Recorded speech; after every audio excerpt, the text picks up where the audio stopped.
Aimes-tu ça recevoir de la visite? Indépendamment de la visite, des fois, il y a plus de stress que d'autres quand les beaux-parents débarquent versus quand les amis débarquent puis c'est à la bonne franquette. Peu importe le type de visite, généralement, ça prend un minimum de préparation.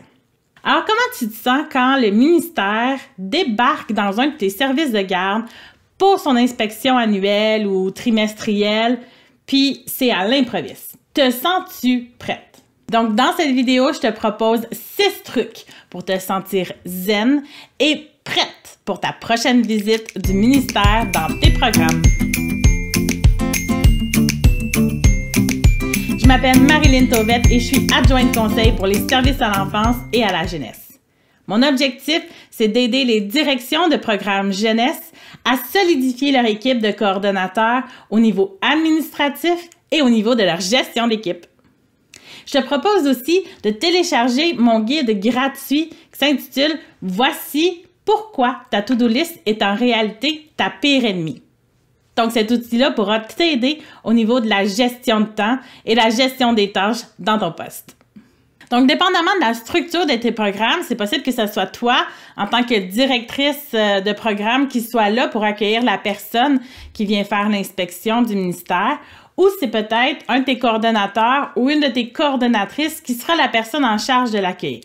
Peu importe, cette vidéo va t'être utile. Tu pourras l'utiliser pour en parler avec ton équipe si c'est quelqu'un d'autre de ton équipe qui est en charge de faire cette partie-là. Je te propose de décortiquer ces 6 trucs-là en 2.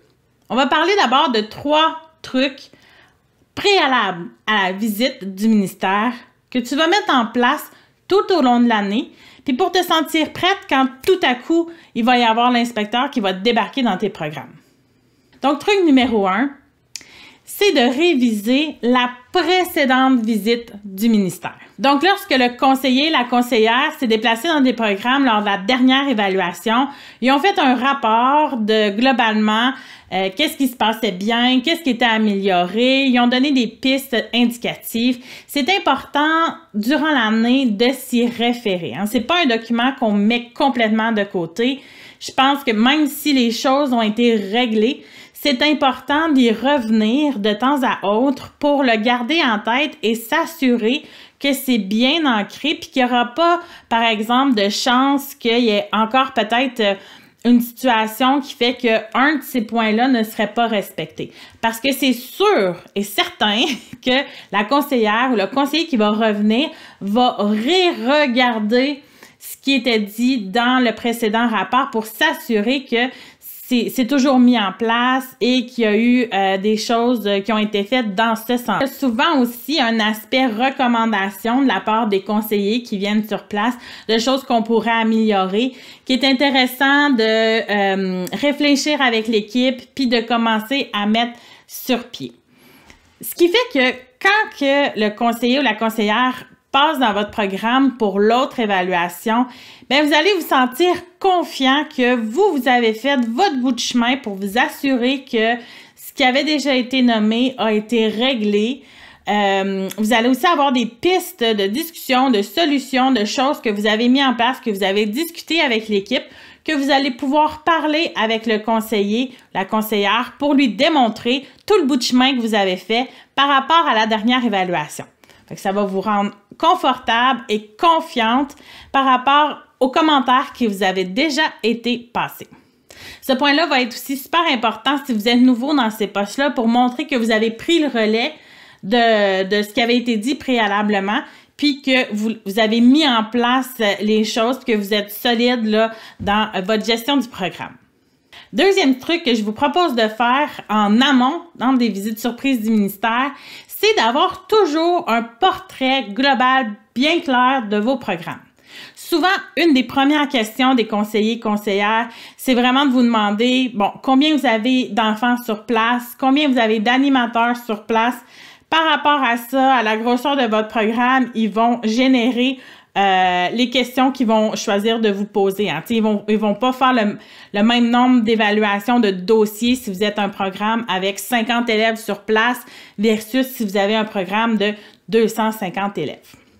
Donc, moi, ce que je vous propose par rapport à ça, c'est de prendre une genre de routine pour vous assurer d'avoir toujours sur le bout des doigts vraiment le compte que vous avez d'enfants et d'employés, de vous assurer que vous sachiez qui sont des personnes qui ont l'approbation du ministère pour être reconnus comme un adulte là, qui compte aux fins des ratios, puis qui ont la formation de base en éducation à l'enfance, que vous ayez tout ça facilement. Moi, ce que je vous propose, c'est d'avoir dans votre bureau un petit tableau blanc, puis que vous preniez l'habitude, quand vous rentrez sur votre corps de travail, de faire ce portrait-là. Qui est sur place dans les groupes? Combien d'enfants a chaque groupe? Il situe où? Des choses comme ça pour que vous ayez rapidement l'information. Donc, peu importe, quand le conseiller arrive, la conseillère vous demande « Bon, ça ressemble à quoi vos programmes? » Tada! Je l'ai sur mon petit tableau. Aucun stress pour vous demander à dire « Ah, j'ai oublié de demander ce matin » parce que c'est rentré dans votre routine, vous êtes habitué.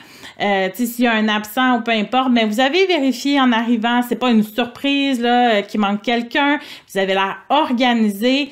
Vous n'avez pas à chercher ou à appeler au walkie ou dans les locaux pour voir quel est le portrait. Vous avez la réponse et ça vous donne plein de confiance. Troisième truc que je vous propose de faire avant la visite d'une conseillère ou d'un conseiller dans vos programmes jeunesse, c'est de documenter en fait les corrections que vous faites au niveau de la paperasse administrative.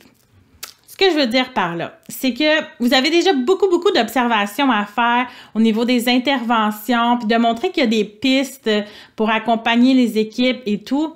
Puis, dans le fond, le ministère, quand ils viennent vérifier, ils vont vérifier des dossiers, puis ils vont vérifier si les dossiers sont conformes, ils vont vérifier si la documentation au niveau des rapports de santé, c'est conforme et tout. Puis, oui, on les vérifie ça, mais je pense que c'est important d'avoir un cartable à part avec vos pistes de vérification, même quand que justement le dossier finalement était correct. Puis d'écrire ces bons coups-là avec les dates, d'écrire les modifications qui ont été apportées si jamais il y en a eu ou des suivis pour démontrer justement votre rigueur de travail. Comme ça, moi, je trouve que ça fait vraiment, s'il y a une coquille qui est arrivée dans un dossier ou peu importe, l'erreur est humaine. Là. Je sais qu'on fait notre travail, mais ça peut arriver. Mais si vous avez cette documentation-là que, bon, tu sais, en mars, vous avez fait un spot check des dossiers d'employés que vous aviez, puis l'ensemble était correct et tout, bien, tu sais, vous montrez votre rigueur de travail aussi au ministère, là. Puis, tu sais, je veux dire, ça a un impact, ça aussi, selon moi, sur comme le bon fonctionnement du programme, puis ce qu'il y en est si il y a des pistes de ce qui a été fait pour prévenir une problématique ou une erreur là, au niveau des dossiers et de la documentation. Maintenant, on va rentrer dans les 3 trucs à faire lorsque le conseiller ou la conseillère pop dans vos programmes, puis que là, tout à coup, le stress embarque. Oh mon Dieu, est-ce que j'ai tout fait mes trucs en amont? Oh là là, est-ce que je suis prête pour ça? Oh non, c'est quoi le portrait aujourd'hui? Donc, premier truc. Une fois que vous avez accueilli le conseiller et la conseillère dans votre programme, vous l'avez amené à votre bureau, vous avez trouvé un endroit pour l'installer où elle pourra vérifier la paperasse, s'installer avec son ordinateur, son petit café et tout pour évaluer votre programme.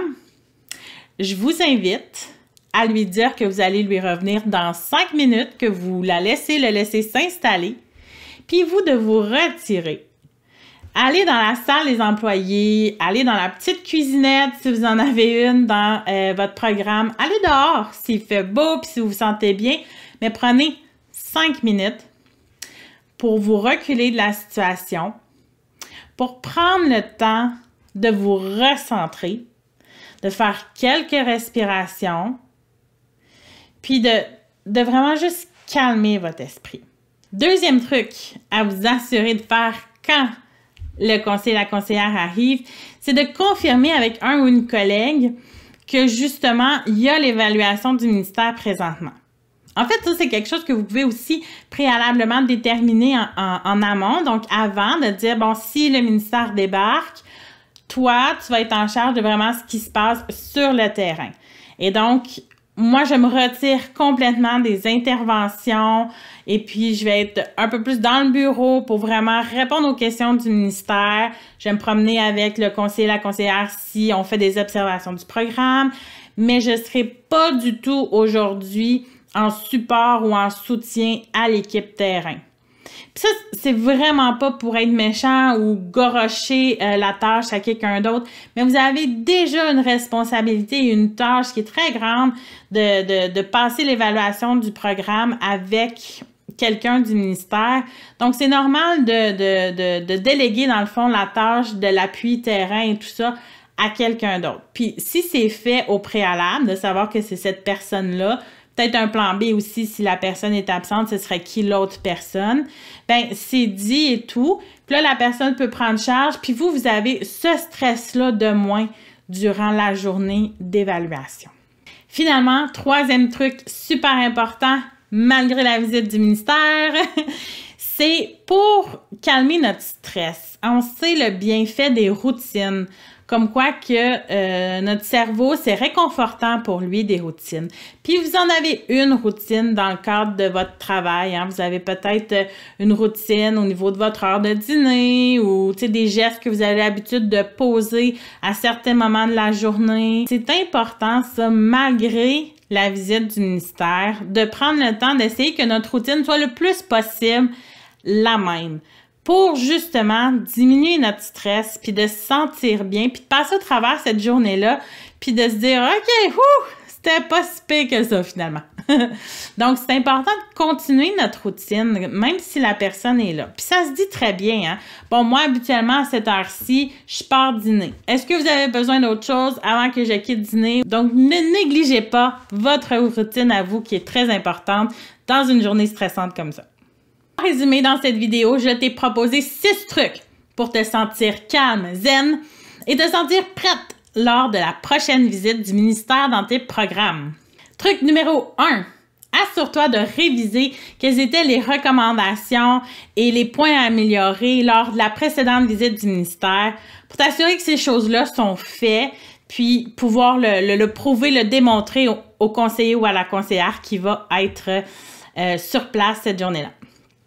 Truc numéro 2, je t'invite à toujours savoir c'est quoi le portrait de ton programme avec un petit tableau blanc avec l'information. Dès que tu rentres sur les lieux de ton programme, d'avoir l'information concrète de qui est là, combien il y a d'enfants, le portrait global écrit que tu peux facilement mettre à jour s'il y a des départs ou quoi que ce soit au courant de la journée.